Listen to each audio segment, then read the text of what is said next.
We're gonna make it after all, and by it, I mean the podcast Bootu Boys, a show where three idiots talk about TV shows in a way that you guys like. I would say after, almost 100 episodes now, we made it. We did make it. I think we made it. We did. Yeah, you know what? Fuck what I said. We're not idiots. We rule. We're the best. Wait a minute. We did a thing before you even introduced us last week where you said the song changed. Yeah. Which version was that? This is the version we only saw. The song actually changed version. after season 1. Okay. So we never got to hear the original. Did they have a darker version for when they weren't sure if the show was going to be a good, uplifting thing, maybe where you don't make it? Where she dies? Yeah, when they originally contracted Black Sabbath to do the theme song. Tony Iommi and his nub fingers? Yeah, he grinded them off. With that? In that intro, instead of throwing in beret, she accidentally throws a spear. It's a common mistake, and it impales her on the way down. So cool, though. Mm-hmm. And then Lou bites the head off a bat. No, that's this episode.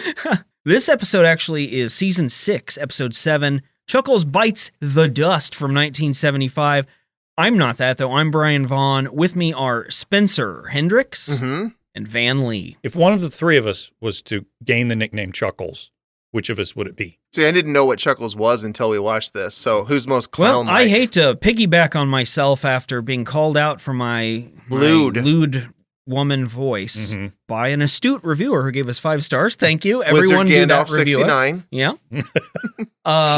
But it would be me with all my giggling. I find this show funny. I like being on it. I like hanging out with you guys. Fair enough. Also, that's what the Blue Wizards are doing in Lord of the Rings. They're just 69ing. That's why they're not in the story. Plus, that's why they're called that. It's the past tense of what they've done. Blue. Chuckles Bites the Dust, this Mary Tyler Moore Show episode we're talking about today, you guys. Van, you mentioned that you liked this one immediately. Like, you didn't have the barrier you had with the season 3 episode we covered last week. Even being upset, because again, I watched these in order, and by the time I was done, I liked both episodes. But by this point, I'm starting this episode, I'm not happy with what I just saw. So You're ready to write a letter to CBS, probably. I did. I wrote it. I sent it in the mail. I like this episode. That's all I needed to say. You like Chuckles. Well, I didn't get to see Chuckles. I actually thought the description of what we will get into of how he dies sounded really awful. Yeah, horrible. And then they come up with the worst one at the end, which I agreed that could have been worse. So yeah, this was kind of a dark episode in so many ways, and I did not know what they were doing until the very last scene. Yeah, this episode was, amongst the people working on the show, one that the writers were super excited about, and the cast. But I guess, again, some of the network people didn't like the tone of it and kind of the tonal shifts of it being kind of morose, but also not. Well, you mentioned when you revealed this show that this was a very well-received episode. Was that right? This one turned out to be, in looking at all these lists and all your familiar publications, your TV guides, your AV clubs, is pretty uniformly like a top 20 TV show episode. What's funny is I mentioned it to Katie. She didn't watch this one with me, Katie, my girlfriend. And she said something like, well, it's considered one of the best blah, blah, blah episodes. And I was like, is it? And she goes, yeah, that's what Brian told you on the last episode. And I don't listen to him half the time. See, Katie's an awesome listener to the show who probably thinks my voice is awesome. And maybe she wrote that. Could be. Oh, that could you think she's Wizard Gandalf's sex I don't know. I just use the same adjective twice. I hate it when I do that. In the same sentence, even. It's easy to do in the moment. Yeah. Also, I'll say... You get carried away with adjectives? When you say it's considered one of the greatest TV, like any show ever, it must be just right behind Grandma Comes Home then. Just right after just that one space. Yeah. Right there. Right in that category. Grandma Comes Home, I'm sure, destroys it on the IMDb-ometer, which rewards the strangest things. Because, whoever votes for things on IMDb is responsible for that stuff. You can find people who have written thousands of TV show and movie reviews in their spare time for IMDb. Don't do that. Stop that. They're typically not very coherent either. Imagine though, like being that passionate about it to where you're doing that. You're spending hundreds of hours of your life writing IMDb reviews. I bet Don Pierce did a few IMDb Probably reviews. So. That was Cold as a Man, right? Yeah, Don Pierce Cold as a Man. Yeah, that's been a while. Don Pierce is famous in these circles. It's so funny, though. These people that do that for their entire life, and they never do know what they're talking about the entire time. They completely miss the point on everything. It's not just occasionally there's a different interpretation. They always misinterpret. It's like Dawn Pierce is living in a parallel universe to her own that allows Dawn Pierce to see the media we see, and then filter it through some sort of lens that none of the rest of us are privy to. And I don't mean just the people in this room. Well, the stories you see do not pierce her mind. I wonder if Don Pierce ever watched the Mary Tyler Moore Show. I wonder Probably. if Steve Pierce ever watched the Mary Tyler Moore The show. Baltimore Orioles. I think of him as a Blue player. Jay, too. Yeah, I But think yeah. he was. Yeah.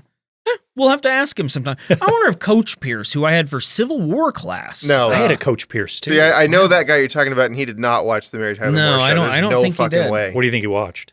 Oh, whatever. Coach. Yeah, whatever kind of mindless man show would have been on. I feel like he would have watched like Gunsmoke on repeat all the Okay. time. Back on the subject of this episode, which again, pretty renowned all in all, everyone involved knew the tricks that would be involved because these were performed in front of a live studio audience too. It's not a laugh track.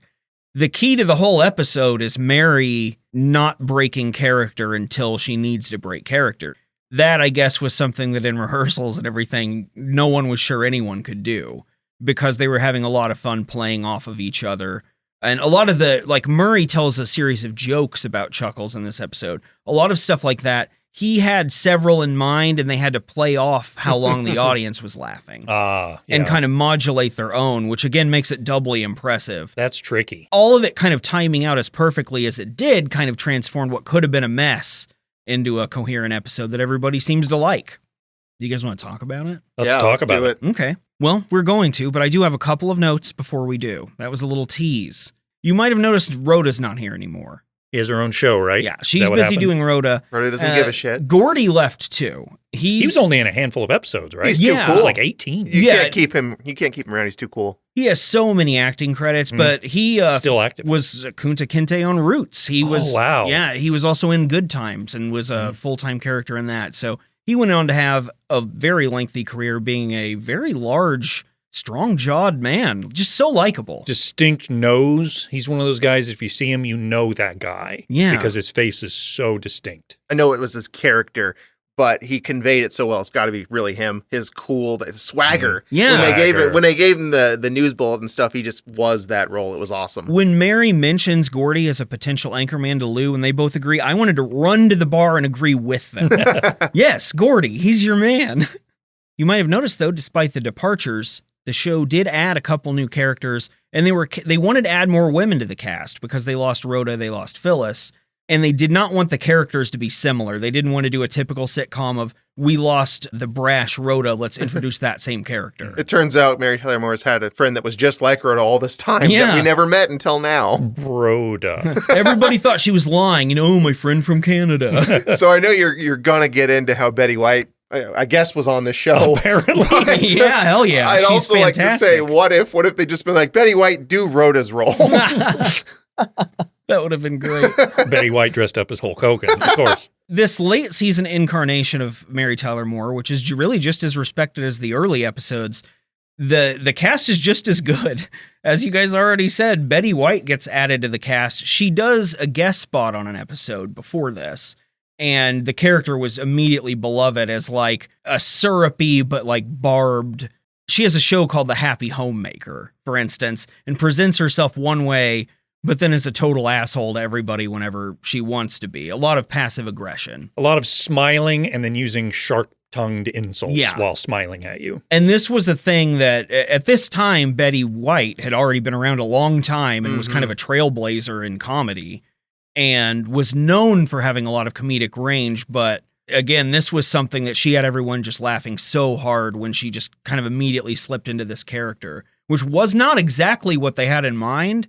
And everybody kind of agreed, yeah, she did this better than we could have imagined. She had a scene early in this episode where I only know her mostly from Golden Girls, so I have that frame of reference. And she had a part of her character in this show where she was acting a little bit that way, and then she got really sassy and sarcastic the rest of the way.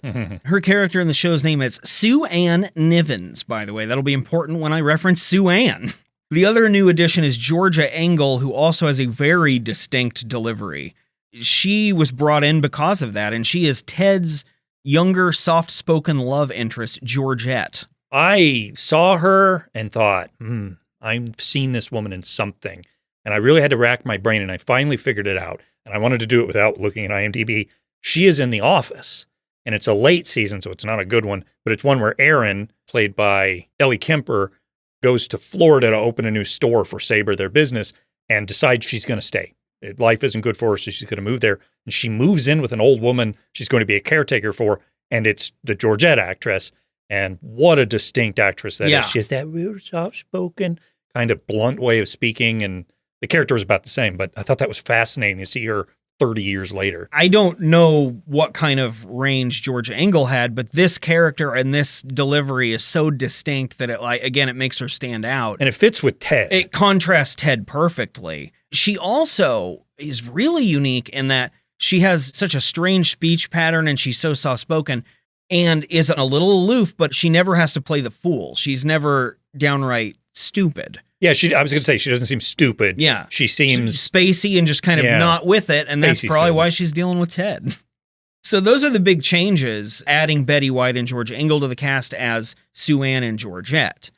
With that out of the way, fuck it, let's talk about this show, this episode of this show.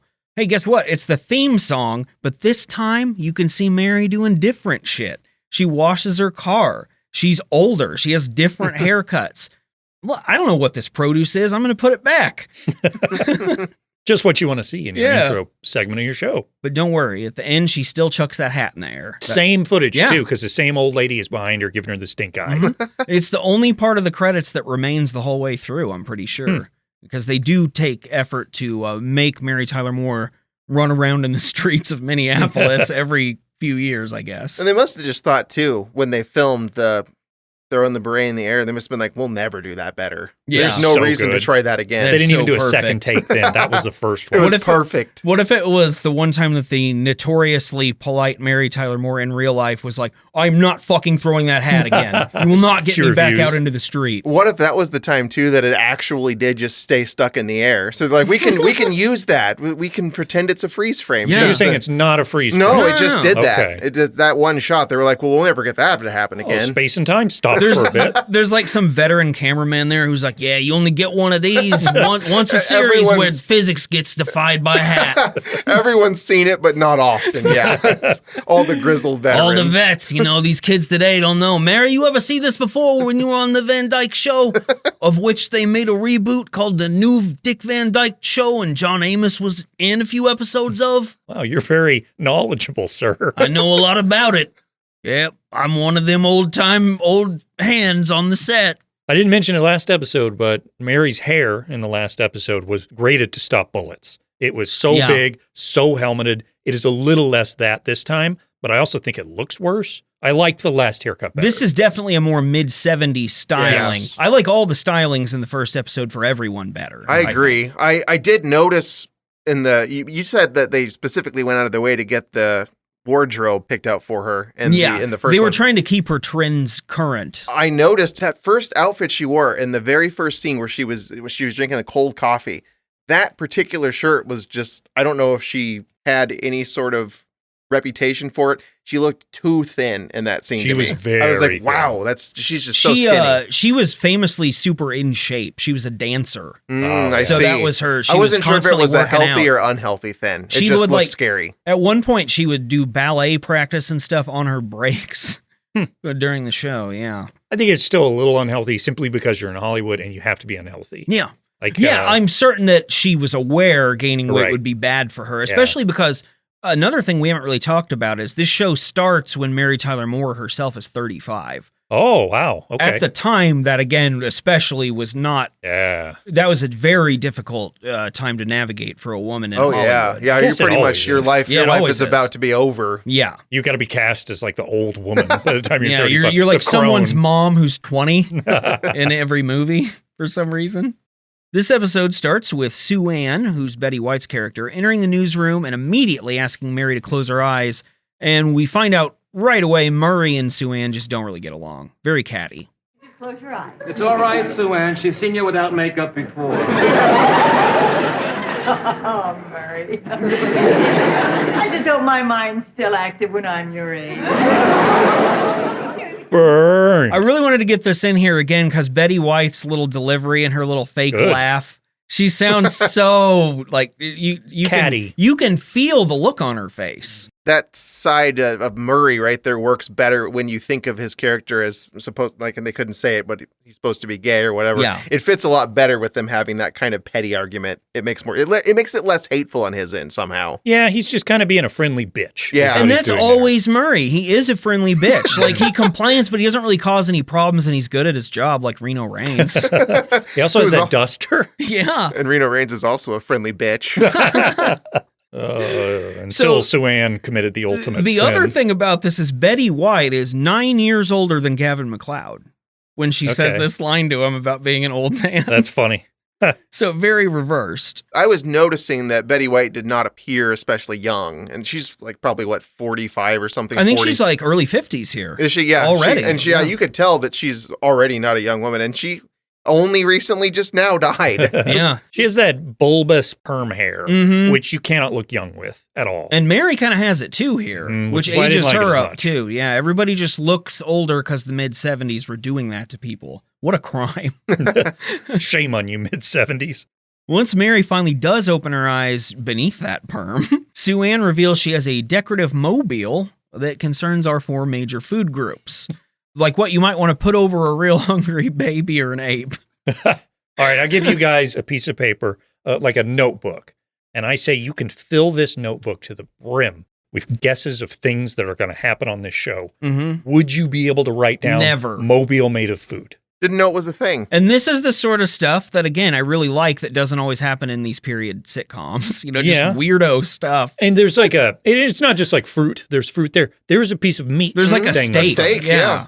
Sue Ann explains basically that this is a decorative item Mary could use for a new apartment. But the reason Sue Ann has it is it was a prop for a segment on her show called What's All This Fuss About Famine? I laughed really hard at that one. I did too. I laughed a lot in this episode. Mhm.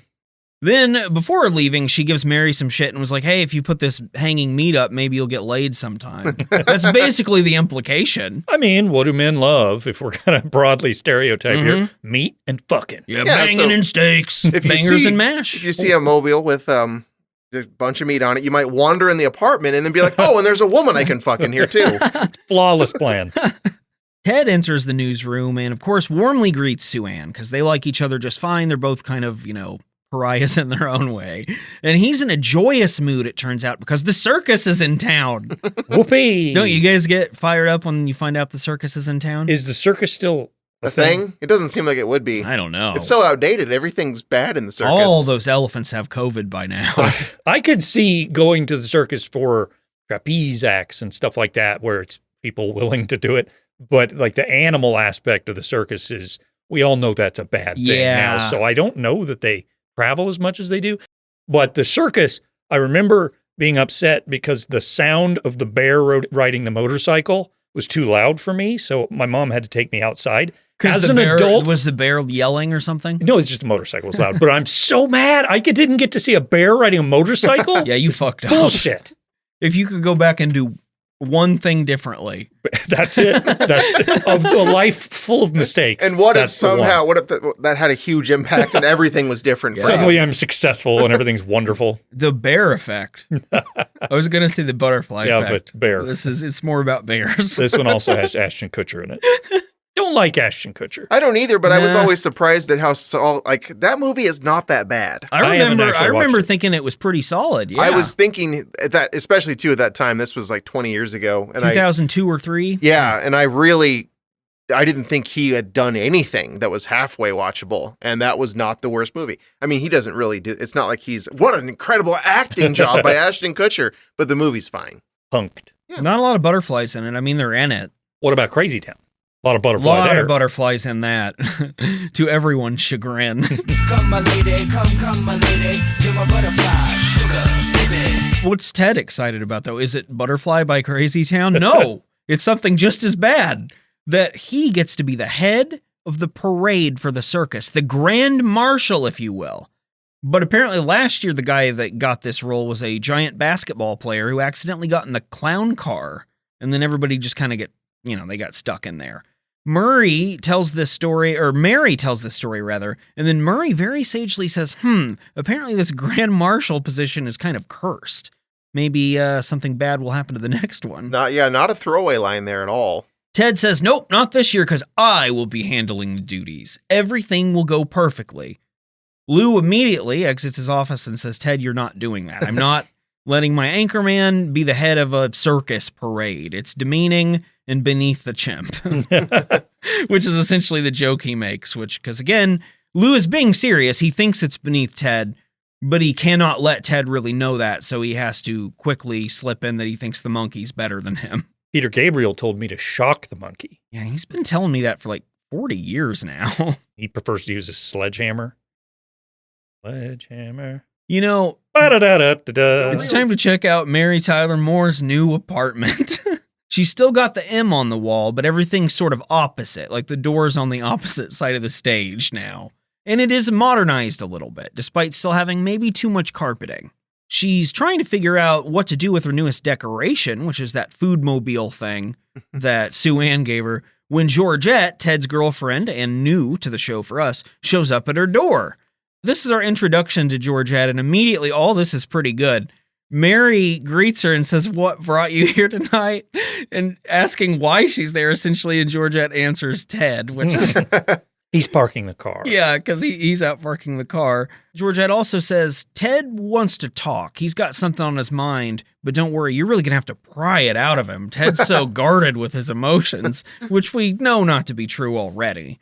And then Georgette suggests that perhaps, because Mary doesn't know what to do with it, that the gift she received from Sue Ann go to a mobile home, which made me laugh way too hard. It's kind of funny.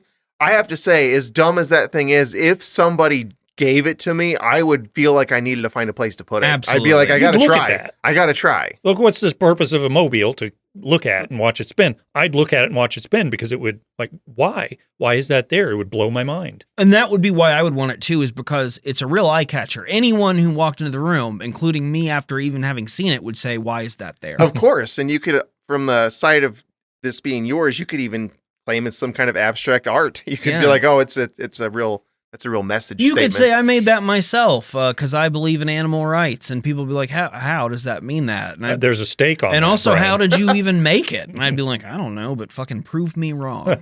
Because how could they? These probably aren't mass marketed. They didn't take off like they thought it would. Like everyone assumed like the lava lamp and the pet rock of the same era. So yeah, I see why this was made actually. No, fair enough. The doorbell rings at Mary's apartment, and Georgette reminds Mary one more time, look, you're going to have to work to squeeze this information out of Ted. Mary answers the door to an obviously crying Ted. He comes in and immediately reveals he's leaving WJM. It's because Lou treats him like a child and won't let him head up the circus with the chimp. And Ted's line reading too, when he comes in, is perfect on this part where he's like, oh, I could never keep anything from you, Mary. Like she had even tried to figure out what was wrong. One of my big struggles in picking out audio clips here to send to Van were Ted lines. I wanted to include all his dialogue. Well, and he's a little more goofy right out of the gate this time around. Yeah. And maybe, I don't know if that endeared me more to him because goofy can go very wrong. It doesn't here. It's fine. But I right away started to like him. I have a question that won't further the episode at all. Good. Real quickly. We like those here. That I would like to ask, which is, okay, so you're going to someone's house with your, in his case, girlfriend or whatever they are. She's already inside. You don't need to ring the doorbell, right? Like she's already, your person that you're accompanying is already there. You do a quick knock, knock, and then go in. Yeah, I think I'm with you on that. But it doesn't need to be the full ring. Yeah, I think he that's acted too like much. he was coming on his own in this scene, which is why I didn't even necessarily pick up that they were there together when I was watching this. Yeah. It was just a strange thing. I feel like if someone you know and are going to the place with is already inside, that's your entrance. You've already arrived in that sense. You can just come right in. Maybe it was strictly a structural thing of we need to introduce the character, so let's do that. Which then makes me think about how Seinfeld did it, which is perfect with the buzz.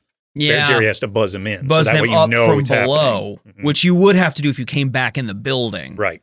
Okay, I'm taking some notes to send to CBS here, which is you should have made this a building where there's a doorman that has to buzz you in. But not the doorman from Seinfeld. No, not that asshole. Why did Mary bring the mobile home? That's- Why wouldn't you just throw that right in the garbage? She would Because never she wants throw it to in the find a place garbage. to use it. Okay. She would feel so bad if she threw it away. Ted cries out he should be allowed to go to the circus. When Mary reveals, well, they've already chosen a new Grand Marshal, Ted. It's Chuckles the clown. Ted is further dismayed and just fully appalled now, because he probably assumed another, in his view, like prestigious newsman would be taking the role. Not Chuckles the clown, who, has a kid show on the network. While we might not be grand marshals, what we can do is take a grand break. Make it after all.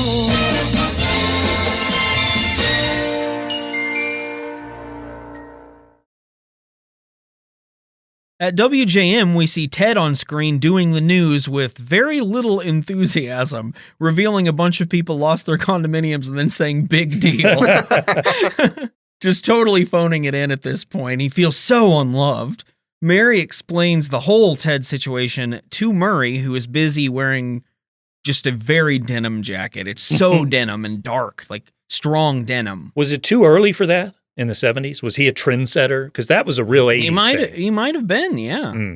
Mary says, look, I don't actually blame Ted on this. It's just one stupid thing he wanted. Mr. Grant could have let him do it. Right then, Mr. Grant enters the office with a very vacant look, almost staggered. Can't really get his words out. He says something terrible has happened. Someone we all know is dead. Then, with Mary and Murray staring at him intently, he stumbles into his office and says, I don't want to upset you guys. Not revealing who it is. Lou then comes back out immediately and says, I need to go tell Ted. Then looks around once more and finally does confide in Murray and Mary. It was Chuckles the clown who died. Turns out Chuckles was dressed as one of his many famous characters, Peter Peanut.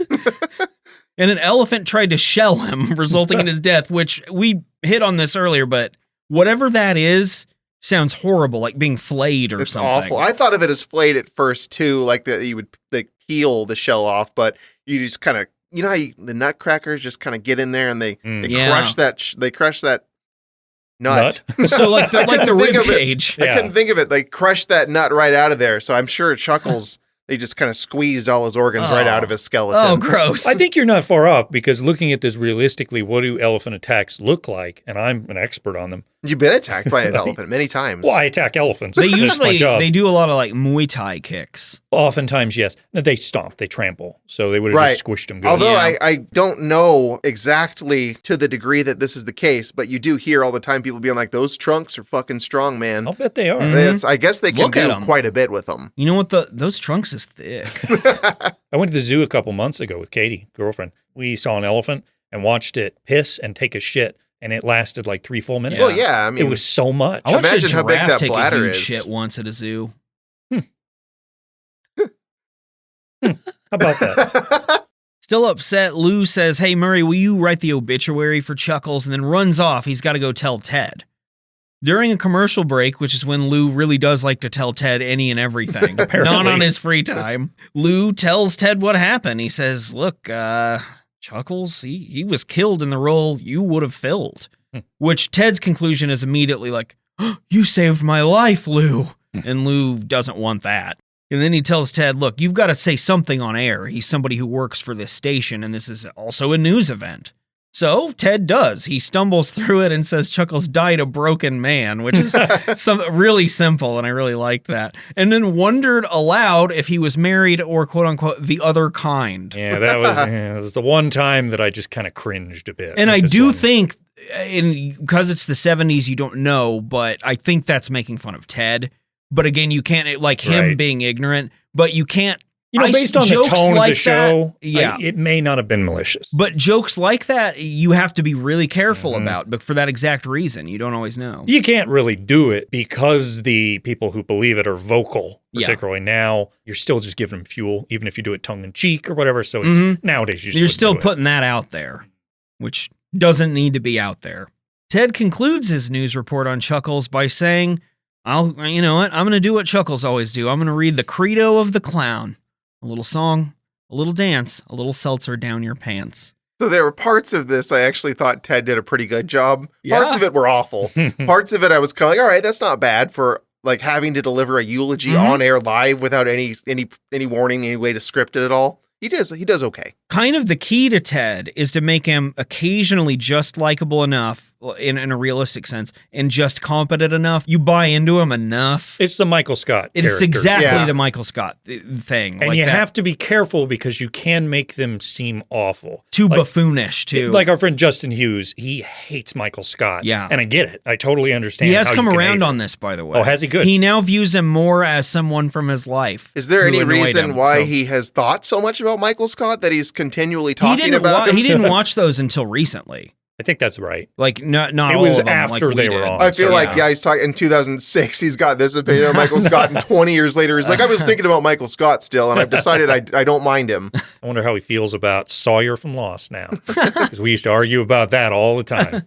Ted having concluded his news report on the demise of Chuckles, we go to Lou's office. Lou's in there. He's talking to Murray about Chuckles. He's still a little shocked. He says Chuckles worked for WJM for 20 years. The least they can do is put on a tribute show for him and air it. Murray casually jokes that they could call the show Requiem for a Peanut. Lou quickly tells him, it's not that respectful, and Murray apologizes and says, I can't help it. It's so shocking and weird, I just can't help but think of jokes all day about the whole thing. Murray then does manage to crack Lou with his next joke right as Ted walks in. And Ted wants in on the fun. He always does. The thing about Ted is he always wants to be included. Mm-hmm. Which the actor Ted Knight from that book has a lot of that too. So Does I think he? they were playing off some of that desperation. Lou here giving in to the joke is genuinely what made me start laughing at the scene. Yeah, It's me like too. how he's like, that's not fun, and then immediately starts cracking up, and the two of them just making each other laugh like that was so real. Because Lou is a very serious newsman in a lot of ways, old school news guy, and he doesn't want to. And again, I don't know in this scene as it goes along how much the actors really are or aren't laughing, but it's extremely convincing. Feels so real. And it's contagious, too. Yes. Like, Yeah. after a minute of them laughing so hard, you start to laugh. Yeah, it's so much fun to watch, and you can hear the studio audience doing it too. And I bet you would have been really fun to be at any taping like that, where the laughter starts getting contagious. Like on According to Jim, it probably does. Oh, that's every episode, every moment of that show. That's why the tapings last so long. Ted is trying to find out what on earth Lou and Murray find so funny when between gasping, Murray's able to reveal they're laughing at Chuckles, and he does not give context. He just says Chuckles and then starts laughing again. And against Gavin MacLeod here, who plays Murray, he sounds so exasperated with laughter. It has to be real. And it could be they've been filming this scene for like an hour and laughing at different jokes, and you're tired, which makes it funnier. That's great. And as I said, during the when they were coming up with this stuff, they were all aware it could be a problem that they would do it in the wrong places and stuff like that. So it was a real everything just turned out how they wanted it to situation. Ted he's not buying in after Murray reveals this. He leaves, but then immediately barges back in and says, "You guys are mean." Murray says, "Yes, we are mean, and I don't know why I'm doing this." Oh man, this scene's great. All the scenes in this episode are pretty great. Lou tries to explain their emotional reaction to Ted and essentially gives the episode's thesis statement in a lot of ways.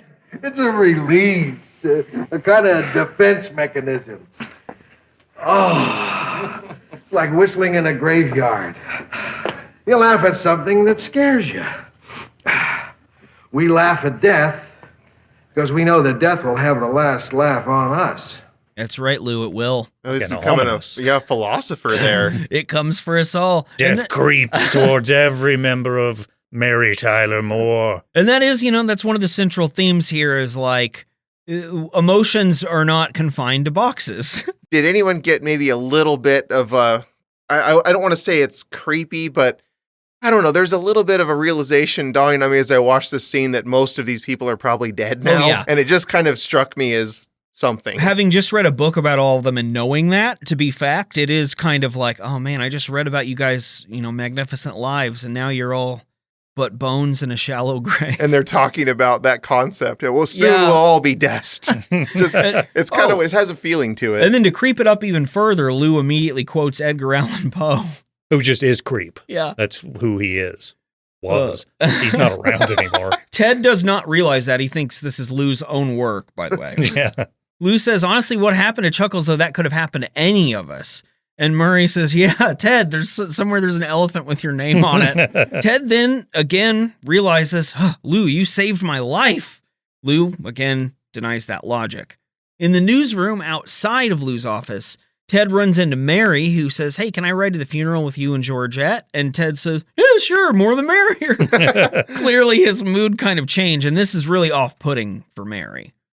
Sue Ann comes in, and she offers to go ahead and just cram the Chuckles tribute on her cooking show somewhere. I mean, she's going to be cutting onions anyway, so she would be crying. Mary says everyone's being callous, and Sue Ann counters that, "Look, I made the first pie Chuckles ever sat in. I love Chuckles." Mary backs down and says, "I was a little severe, okay, but it seems like only me and Mr. Grant are taking this whole Chuckles death thing seriously at all." And right then, and the show's very good about this, Lou and Murray pop out of Lou's office laughing really hard about what Chuckles might have put down on his insurance claim for his death. Mary chastises Murray about this right away, like, "How can you make jokes at a time like this? I'm a real stick in the mud." Well, okay, I was going to save this, but let's bring it up now. Do you guys think that they were going too far? I think, I'll just say it, Mary is way too stuck up, and I don't give a shit if you make fun of people after they die. They're dead. What do they care? Don't do it maliciously, and it's fine. And they weren't doing it maliciously. They were coping. So I don't have a problem with it. It was a difficult line that the characters are trying to walk in this episode, and it was done. It was done so well. I get where Mary's coming from because it doesn't seem like there's any mourning going on in this office. Like mostly all of them are just kind of laughing about this crazy way in which he died over what actually happened and there was a life that was lost. I think that we get into that a little bit more. It's actually Sue Ann, I believe, who has the kind of insight into, don't you have to admit there's something a little bit bizarre about this whole thing? And yeah, and that's right here. That's next. That's right in this scene, yeah. That part makes sense, but Mary does have a point that no one has even looked at the human element of this at all from what we've seen in the news station. If no one there personally knows the guy that well, I totally get just busting out jokes and taking it pretty light. And that mostly seems to be the case. Mary's a little too severe with all this. I do think it's her character, though. It's the joke, too. Yeah, and it is the joke. It's the central joke. But it's also her character to never want to hurt anyone's feelings if she thinks that's what she's doing. Okay. Even if that means suppressing how she really feels, which she can't. And one of the things this episode says is you can't do that. Right. How you feel is going to come out in the end. Which is true and very well illustrated in this episode where emotions come out whether you want them in or not. Yeah. But it's easy. I found myself being like, come on, Mary, come up with one. Yeah, just chill out a bit. You know? Murray was really just rolling. He was in such a zone in this episode, and everything he said was even funnier than the last thing. So he was in that little creative zone where he was just writing one joke and after just the next. Delightful to watch him as an actor be really cracking up in those moments. And then again, Ed Asner playing off that. And man, Ed Asner's a really good actor. Yeah, I was shocked how good he was in this. He's really good at the transition. Yeah. It was the first episode, the thing where they decide they're going to tell Ted he's only doing half the work. And he's like, why should you get all the fun? Just the devilish expression was so good. And then this one, the moment you mentioned, where he's like, that's not funny. It's not funny. Okay, it's fucking funny. He starts cracking up. It feels like a real guy finally giving into the joke. This also gives me some appreciation for Murray's character. It makes me think he's talented at what he does. He's sassy bitch, but good at his job. Right. Yeah, that's exactly what he is. And he kind of goes unsung because he's not ambitious, which I, of course, appreciate. Okay. That's pretty cool. Yeah, I guess he is the writer, so he would be the clever, quick-witted one coming up with this. So hearing him do all that, it's like, oh, he must be really good at his job. Probably has a motorcycle. Native American sidekick. As Spencer mentioned, Sue Ann tries to convince Mary, look, you have to admit this is a bizarre situation that we've encountered. It's kind of funny, right?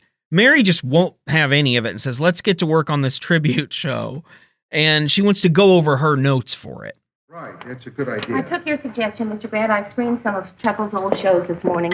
Some of his best-known characters were Mr. Fee-Fi-Fo, Billy Banana, Aunt Yoo-Hoo, and, well, of course, Peter Peanut. This, along with the credo of the clown, are a couple of repeating instances that are used perfectly when they come back around. This one especially. I was laughing harder than anyone on the show the first time I watched this, and she was just saying the names of these characters. It was Aunt Yoo-Hoo when she said it here that made me laugh and really hard. Knowing how they're using it as a setup to the final punchline is just really perfect. Oh, it's so well constructed. Yeah. Eventually, Mary offers another clip I wanted to include, but it's too long, where she totally describes the act of Aunt Yoo-hoo.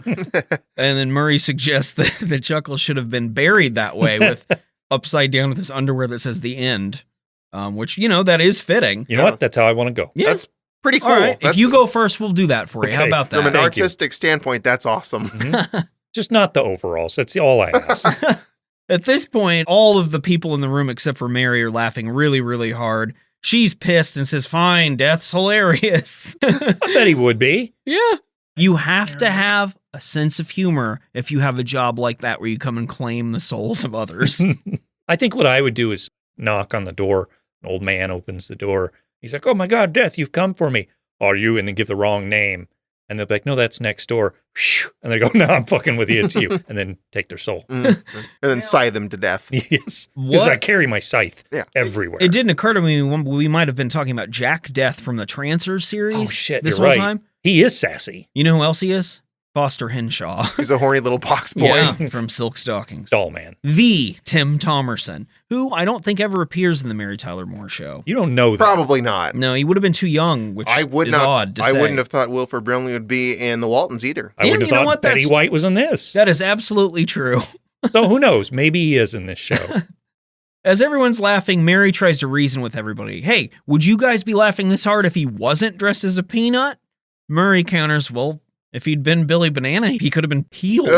And that really is an awful thing to imagine. That one's scary. That's the true flang right Pimps there. are awful. Yeah. Yeah. And Mary asked the question, of course, what if he wasn't dressed as a peanut? Would you be laughing? No. That's the joke. That's why it's funny. Exactly, He's Mary. a clown dressed as a peanut who got smooshed by an elephant. Although It's I guess funny. if he was dressed as seriously any of his characters, though. Aunt Yoo-hoo, yeah. Aunt Yoo-hoo getting smushed by an elephant. What about Fee-Fi-Fum? That's pretty funny, too. If he wasn't a clown at all and if his name was like Steven, that's tragic. Yeah, I mean, if an elephant just bursts into a room where people are doing normal stuff and crushes someone to death, that's horrible. Like Especially podcasting. uninvited. Right. Yeah, if you're at a circus and an elephant kills a disguised peanut, different thing. I'll tell it. If one walks in here right now, I'll tell its Babar ass to get out of here. King of the elephants. We're done in the newsroom now. It's time for Chuckles' funeral, where the whole staff is attending. Everybody's taking their seats, and Mary sitting down right next to Ted and Georgette because they rode together. Consistency in the plot, guys. Georgette tells Mary that funerals come too late, and her reasoning And makes she's sense. right. She's It totally does. right. But everyone's just like, That we should, of course, tell people we love them, how great they are while they're still here. But again, her delivery and her just blunt saying of the line is pretty funny. She's a vacant face, too, so Yes. it's perfect for the role. Oh, it's so good. She was one that when they were trying to come up with someone to cast, they just were like, her right away. They saw her in something else. Oh, okay. I mean, you see that woman and you see her demeanor and you go, I can write a character. Let's for put her that. with Ted Easy. and see what that is. Ted then starts actually having a little bit of a crisis of conscience, realizing I was maybe prejudiced against Chuckles because he was a clown, because his skin was different colors than mine, plural, which is, again, pretty great joke. Ted adds that if it was his funeral, this thing would be packed. You guys think maybe it was a smaller funeral than you would have thought? I feel like Chuckles would attract a larger crowd. It was like 8 coworkers. Yeah, it was That it was a really intimate gathering. I think more realistically, though, the whole town would have showed up to support Chuckles. I would have gone, especially given the circumstances. I was there. You can see Oh, me in wow. one scene, yeah. I thought that was James L. Brooks, but it was you. He had a beard. We're both just as successful in life. Yeah. Both very popular in the 70s. Lou wonders aloud which of the other guests might be clowns, which I thought was really funny. Because the guy would know other clowns, but they wouldn't be dressed in clown garb. And Murray says not to worry, soon they'll all pop out of a hearse. Right about now, the pastor begins the proceedings and mentions the whole bell-tolling Edgar Allan Poe stuff from earlier. And then Ted turns around and says, hey, Lou, the pastor knows your poem. The pastor then begins to run through Chuckles' television work, just as Mary had earlier. The characters he created will be remembered by children and adults alike. Peter Peanut, Mr. Fee-Fi-Fo, Billy Banana, and my particular favorite, Aunt Yoo-Hoo. And not just And that's the first time the whole episode that Mary so much as smiles, and now from here on out, Oh, it's coming out. she can't stop it. And again, the facial expression stuff here and the barely suppressed laughter is perfect. So good. It's just I dead was on. blown away how good she was in this scene. Yeah. Her laughter, the manic aspect of it. Wow. And everyone else having gotten this out already Yeah. and looking at her like, what the fuck What are you doing? We're at the funeral now. Now is the time to actually be serious, Mary. And immediately, this has the effect if you're watching the episode too and you've been on Mary's side, like I bet a bunch of viewers were at that time, the viewer has to think, you know, if I would have dealt with my emotions and let anything out before this wouldn't have happened too. So it kind of flips Mary's like, I don't want to do anything disrespectful on its ear. Just amazing scene here. The pastor's not done saying stuff to crack Mary up unintentionally, though. He describes the resolve of Mr. Fee-Fi-Fo whenever he gets knocked in the dirt by his arch nemesis, Senor Kaboom, with a giant cucumber. What is happening? I don't know. I want to see this show with Chuckles the Clown. It's incredible. And Mary's just pretty much losing it by now. The pastor then, of course, concludes with his clown credo that we mentioned earlier, a little song, a little dance, a little seltzer in your pants. Mary erupts at this point, causing the pastor to call her out and ask her to stand up. She's a little concerned, as would I would probably run away. I love the bit where he's like, you young lady, and points at her and she looks behind her. Like anyone No else one's is absolutely busting up at a funeral. Like the Bare Naked Ladies. Isn't that a lyric in a Bare Naked? Oh, yeah. I'm the kind of guy who laughs at a funeral. Yeah. Oh, my God. All right. All right. I didn't. I forgot about that song. Everybody's so focused on Yeah. which is the main thing I remember about that song. Dicky Tevy, there's a Crenshaw. I don't know the words. I think they say Foster Henshaw. Oh. But no, the pastor is not going to yell at Mary for laughing at the funeral. He encourages her to laugh. Nothing would have possibly made Chuckles a clown happier. He hated crying, big fan of laughter. Also pies. It's at this point, given full permission to laugh her ass off, Mary starts bawling. Just bursts out into tears, finally feeling the other side of the emotional coin, having denied herself any emotions, leading up until this funeral. Pretty much, perfect scene, start to end. Great twist at the end there. I guess we can call it a twist. I think it's definitely a twist. Yeah, and that was the thing I didn't know either, is going in, what you guys thought Mary's what her arc in the episode would have been. I didn't know. I had no idea. Nothing. I did not. It was not on my mind until I saw this scene, and then it all came together, and I was like, wow, this is amazing. Makes total sense now. Yeah, and it's the real clincher, because it's a really good episode up until this point, and then this totally it's more drives just kind of home. goofy. Like it doesn't really tackle anything until this part. Mhm. It's a good episode, but only in the sense that that's a goofball thing. That was funny. But then this actually makes a really good point in addition to it all. That's probably why this one's held in such high esteem. It manages to be as goofy as they ever are. But deep. And still get that depth out of the episode. Our final scene is in Mary's sweet new apartment in 1975. He invited everyone over. Yep. What you do after a funeral, you go over to Mary Tyler Moore's house. Everybody's hanging out, chatting. Mary's talking about how embarrassed she is by the funeral, but no one thinks that way. Everybody's like, hey, it happens. Who cares? You got a giant M on your wall. That's super cool. You're a real, rising star in the television news world. Local mid-sized city television news. They start talking about how nice the funeral was, and everybody starts kind of thinking about their own deaths that have happened in real life, as we talked about. Sue Ann says she'd like to be cremated and put on Robert Redford. You could still do that, right? He's still around. He's around. And if you want to throw your ashes on him, he'll and to do be that. fair, Betty White until very recently also was. Lou says he'd like to be stood up in the garbage with his hat on. He doesn't want it to be a big deal. I get it. No, I get that too. Mary says she doesn't really know, just no sad organ music. And then Ted says, I want a fancy funeral if I was going to die.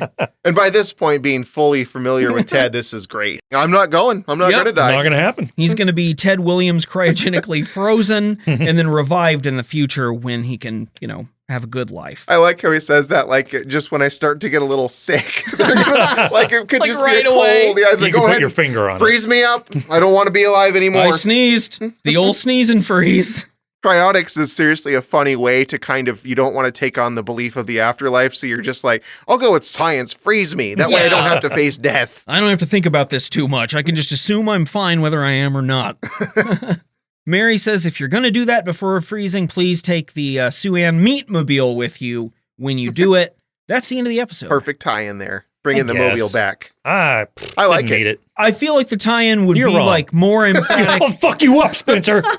Yeah, I come like across the desk. I think right there they tied up all loose ends in the episode. Of every show. Every show. All that it existed And up to that's that why point. they haven't needed to make any TV since the show. Mm-mm. That's why, I mean, I think this ties up Leave It to Beaver. I think it ties up the Andy Griffith Show. The Honeymooners. The Waltons. The Waltons. Good night, Meatmobile. Good night, Chuckles. So we've covered the Mary Tyler Moore Show, one of the original shows on my short list for this podcast. How many would you say were on your short list? Probably like 15. Oh, okay. I was thinking like 4. Yeah. So you had it's like a long list. It's like a medium list. Yeah, the big clot that came to mind. We've done a few. Yeah. California Dreams, Matlock, all the best shows. and now this one, which is a good TV show. I was going to say everyone's list starts with California Dreams and then goes to Mary Tyler Moore. I mean, we've talked about this as it's gone along, but we're in the final thoughts territory here.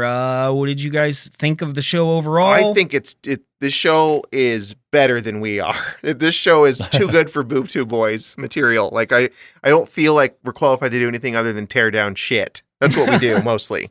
I wouldn't have said that. I would have thought it.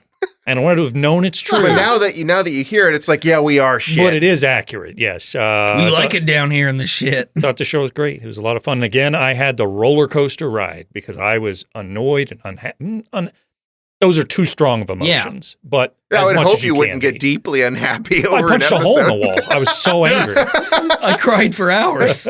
But again, watching the second one, everything was redeemed. Watching the first one again, holy cow, this one actually was funny. My biggest thing with that, because I liked the first episode right away, but I did, and I mentioned it earlier, I had that experience with Ted. Didn't like him at all, and then loved him. And then now you get it. I love Ted. Ted's fantastic. Ted was going into watching these again, one of the characters I was most curious what he was really like, because I had my childhood memory, which was similar to this, but it turned out the character was better than I thought. Because you probably just thought he was goofy. Yeah. I didn't know there was a little more sad nuance to the guy. And that's my big takeaway, watching these as an adult. I just thought the show was funny when I was a kid. There's way more in here. I'm sure that I did not get an accurate representation of her, but I don't like that Rhoda had her own show, because what I saw of her in that first episode, she doesn't warrant it. It's not good enough. What her appearance in that, I was just like, okay, I don't see why people liked her so much. But again, I didn't see the rest of the show, so I could be wrong. With that in mind, I could see saying great side character. She belongs in the show and she's excellent for it. But I'm with you. From what we saw, it's kind of hard to imagine that over 30 minutes. What would it be? What was so revered about her?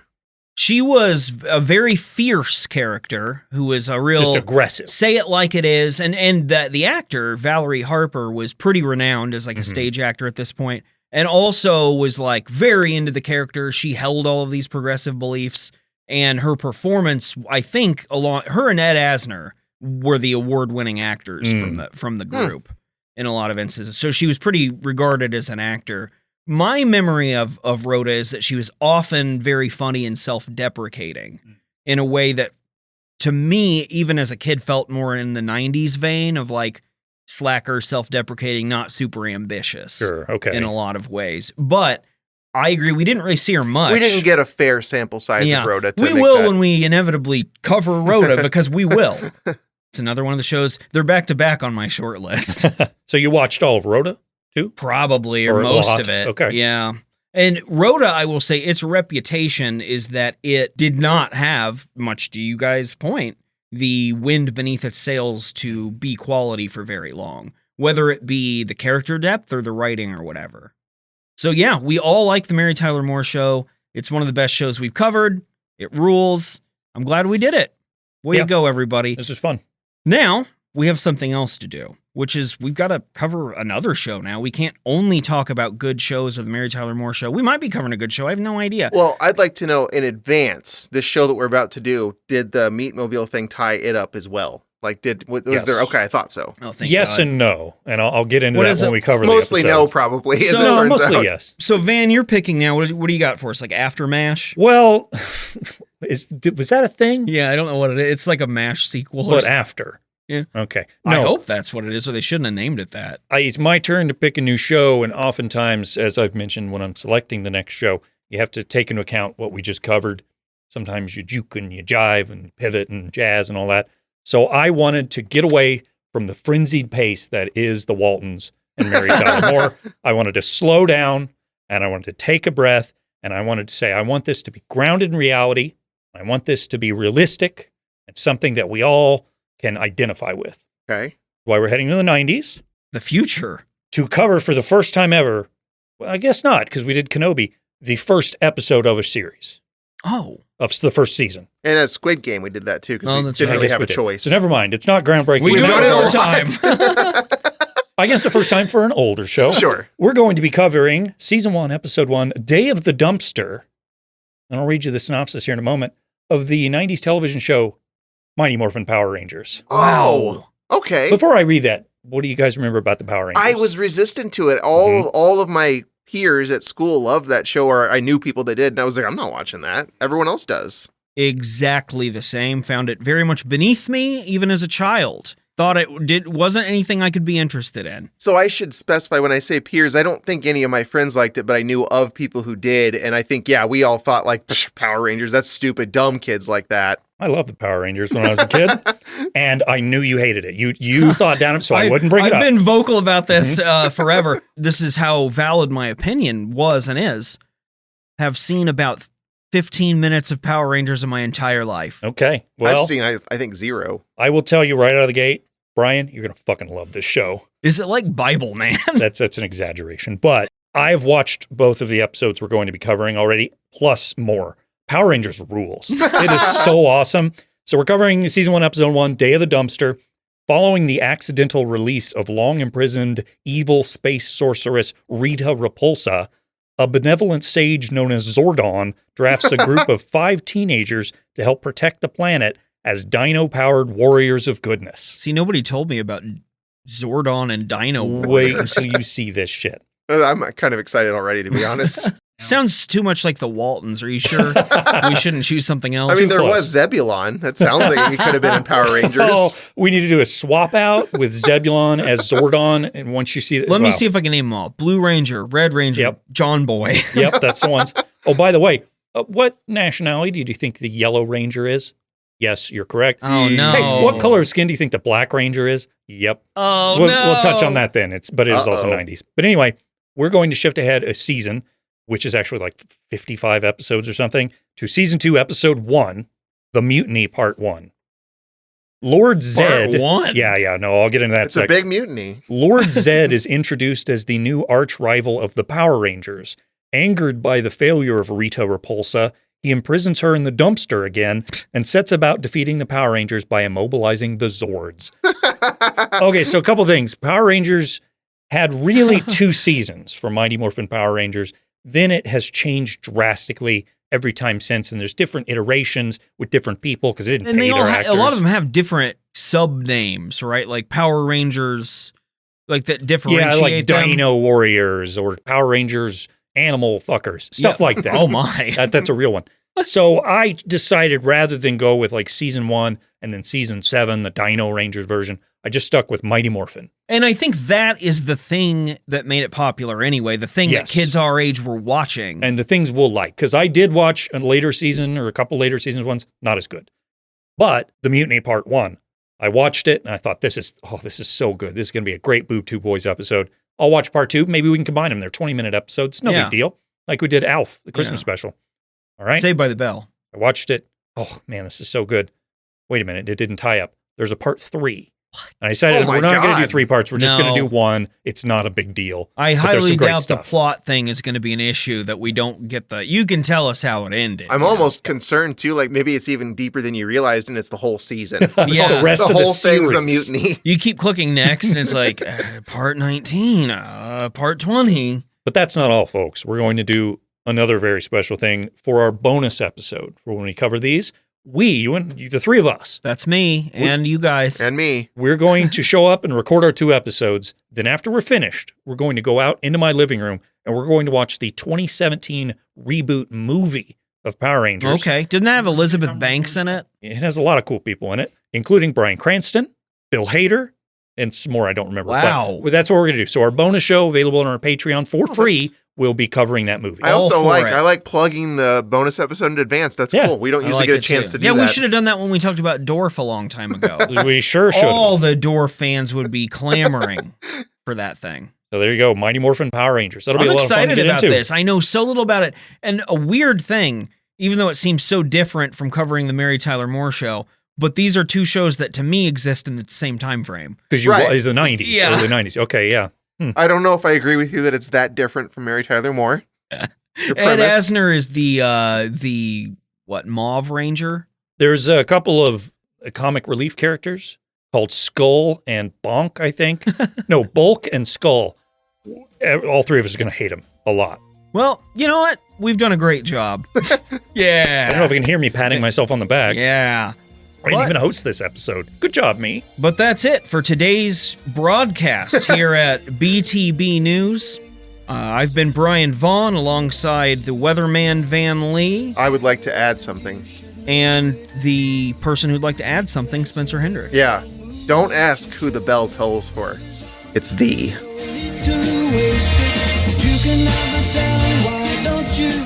Yeah, it was a blah, don't put any of that in there. Like the Tasmanian Blah, blah, devil. blah, blah. You're gonna make